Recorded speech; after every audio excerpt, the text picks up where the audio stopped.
Olá pessoal, tudo bem? Bom dia! Então, no vídeo de hoje, nós vamos iniciar o assunto de geografia do capítulo 4, referente ao segundo bimestre, tá? Espero que você esteja com seu material em mãos. Nós vamos dar início, então, a esse assunto novo, tá? O seu primeiro capítulo da apostila nova fala sobre as paisagens naturais da Ásia, Europa e Oceania. Então, ao longo desse capítulo, nós vamos falar desses três continentes e as suas características físicas. Vamos falar do relevo, vamos falar da hidrografia, vamos falar da vegetação, quais são as informações mais importantes e quais são as características físicas mais importantes de cada continente. Então, pega o seu material aí, que nós vamos falar um pouco sobre isso agora. Bom, inicialmente, nós vamos falar a respeito de Ásia e Europa. Como vocês sabem, a Ásia e a Europa formam um grande bloco de terras emersas, chamada inclusive de Eurásia. Mas por que ela não é considerada um único continente?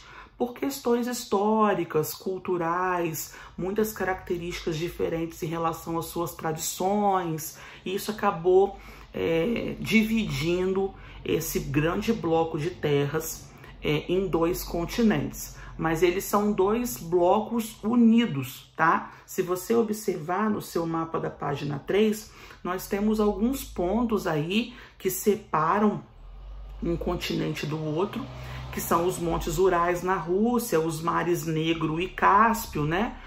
Que servem como limite entre um continente e outro, mas num contexto geral ele é um grande bloco de terras.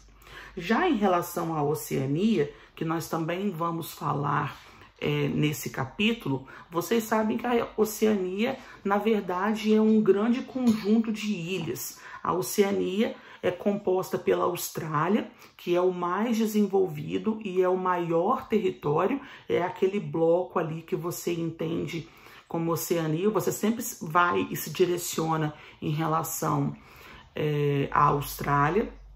E nós temos outros grandes conjuntos de ilhas que estão espalhados ali pelo Pacífico, que nós temos a Nova Zelândia e as ilhas da Melanésia, Micronésia e Polinésia. Como a geografia a gente tem que ir nos baseando muito pelos mapas, né? Eu queria que você olhasse comigo o mapa da página 4. Então, nós temos aí um grande bloco destacado em rosa, que é a Oceania, e aí ele te deu o posicionamento dessas ilhas que também formam a Melanésia, Micronésia e Polinésia. Então, nós temos, depois da Austrália, os dois maiores territórios, Papua Nova Guiné, que está com esse trechinho aí em laranjinha pintado, e também a Nova Zelândia, como eu já havia citado com vocês.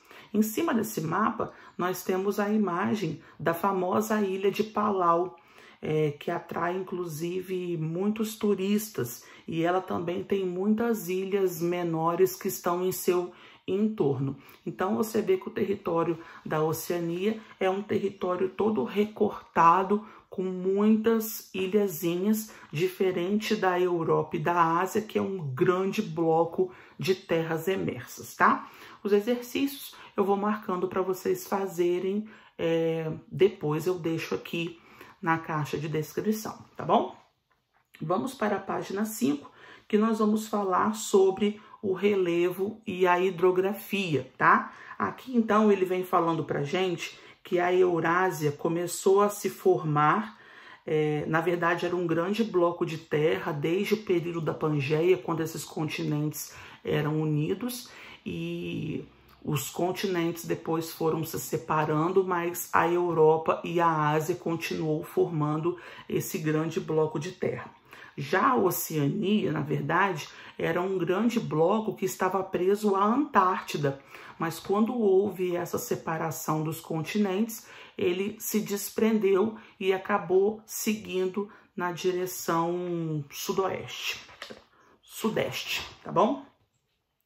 Na página 6, nós temos a imagem aí de vários de várias paisagens e vários tipos de relevo que você encontra na Europa e na Ásia, tá? Então você percebe que nós temos paisagens muito diferentes. Esse grande bloco de terra ocupa várias zonas climáticas e também é formado por grandes desertos. Então isso acaba trazendo aí muitas características diferentes em relação ao próprio relevo.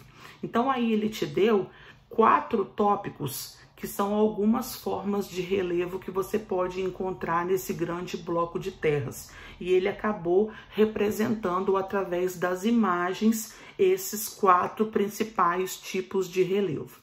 Então eu vou ir lendo com você e você vai, obviamente, pode até ir destacando se você quiser e também vai acompanhando a característica através da imagem. Então, o primeiro são os tipos de planaltos antigos e eruditos pela ação do tempo, do Irã, Mongólia e interior da Austrália. Está relacionado com a primeira imagem do homem montado ao cavalo. Nós temos também as cadeias de montanha dos Pirineus, entre a França e a Espanha, os Alpes da França e da Eslovênia. Então, você vê aí essa área aí mais congelada, os alpinistas nos Montes Elbrus, no Cáucaso da Rússia. Você sabe que a parte norte da Rússia enfrenta um inverno rigoroso, chega até receber clima polar em alguns pontos. Então aí você vê uma outra característica muito marcante desse relevo diferenciado que esse bloco Eurásia pode receber. Terceiro ponto, extensas planícies que se estendem por toda a região da Europa e da Ásia. Está fazendo referência aí à imagem, a terceira imagem, né? A planície da Itália, mostrando aí realmente um ponto em que não existe muitas ondulações nas suas formações de relevo.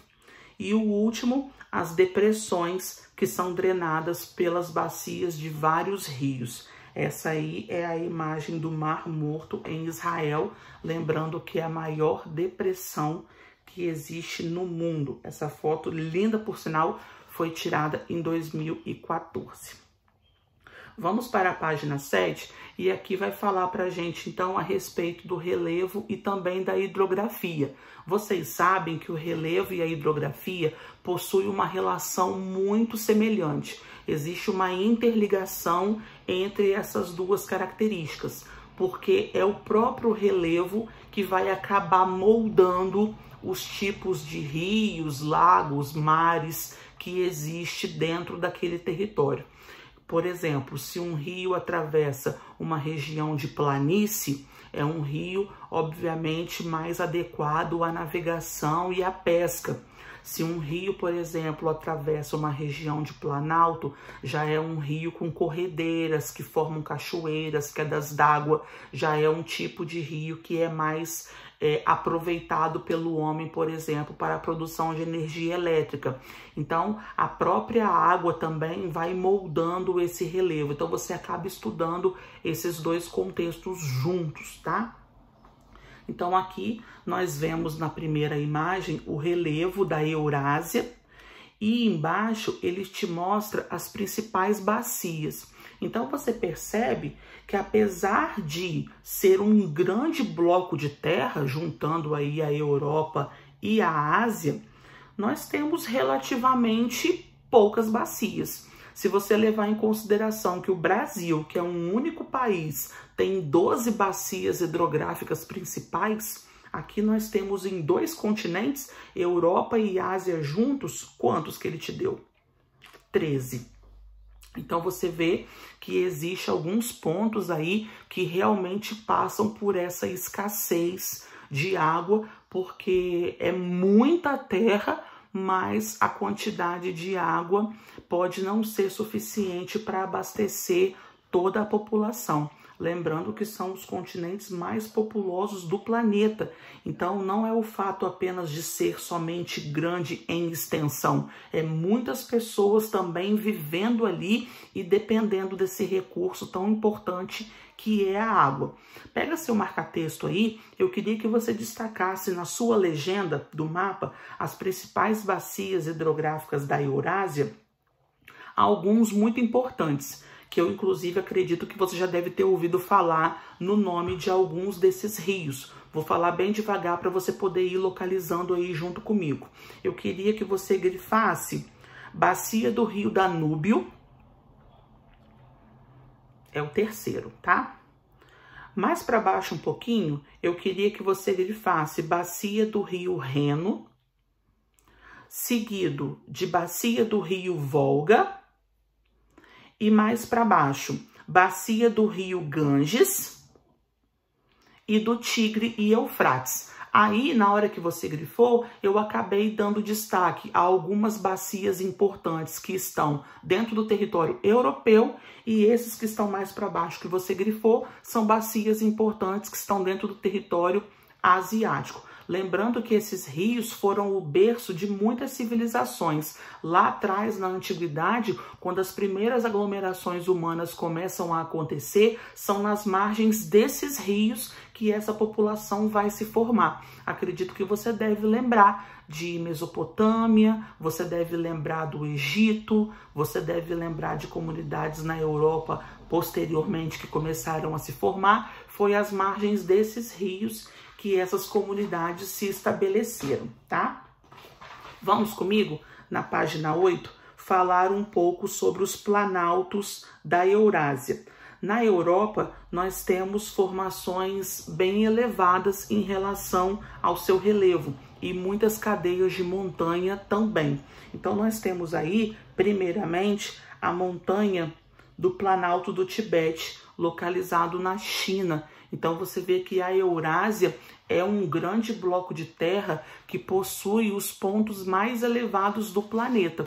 Não sei se você se lembra, mas a Cordilheira do Himalaia está presente nesse grande bloco de terra e é ali que existe o pico mais alto do mundo, que é o Monte Everest, com 8.848 metros de altitude.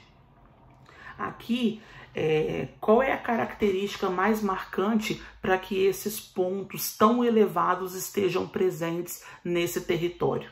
A atividade tectônica. As placas tectônicas que atravessam esse território são placas que fazem um movimento convergente. Então, elas acabam se chocando e formando grandes cadeias de montanha. O próprio Himalaia, por exemplo, é uma cadeia de montanhas que está em formação. Ainda não está concluído porque ela ainda está entre o limite de placas. Então, a cada nova atividade tectônica, essa montanha continua crescendo, tá bom? Pula o exercício da página 9 e nós vamos falar a respeito da página 10. Todo o mundo nas montanhas da Eurásia. Então, nós temos aí a imagem do famoso vulcão Etna, localizado na Itália, na ilha da Sicília, onde ele entrou em erupção em 2017. É um vulcão que está ativo e a última erupção aconteceu nessa data. Então, nós temos aí, dentro do território da Eurásia, compreendendo esses dois continentes, muitos vulcões que estão ativos. Acredito que vocês devem lembrar da história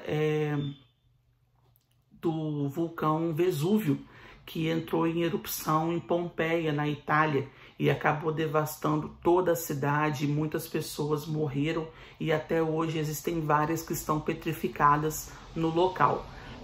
Acontecimentos catastróficos como o do Vesúvio tem bastante tempo que não ocorre, mas constantemente esses vulcões estão entrando em erupção dentro da Eurásia, tá? Mais para baixo um pouquinho, eu queria que você acompanhasse comigo no terceiro parágrafo, falando a respeito dos Alpes. Nós temos vários pontos da Europa que são bastante elevados, principalmente na Itália e na Suíça. Acredito que já devem ter ouvido falar dos Alpes suíços. Então, são lugares em que as temperaturas acabam sendo muito baixas devido à alta altitude, tá?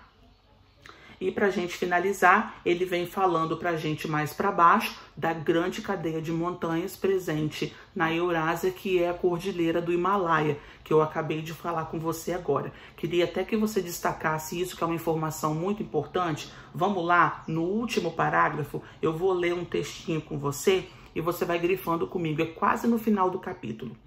Todas essas 14 montanhas situam-se na Cordilheira do Himalaia, na qual sobressai o Monte Everest, com 8.848 metros, e ao noroeste a cadeia de Karakorum, em que sobressai o Monte K2 com 8.611. Lembrando que essa cordilheira está entre a China e a Índia, tá? E é a cadeia de montanhas mais famosa do mundo devido à sua grande altitude.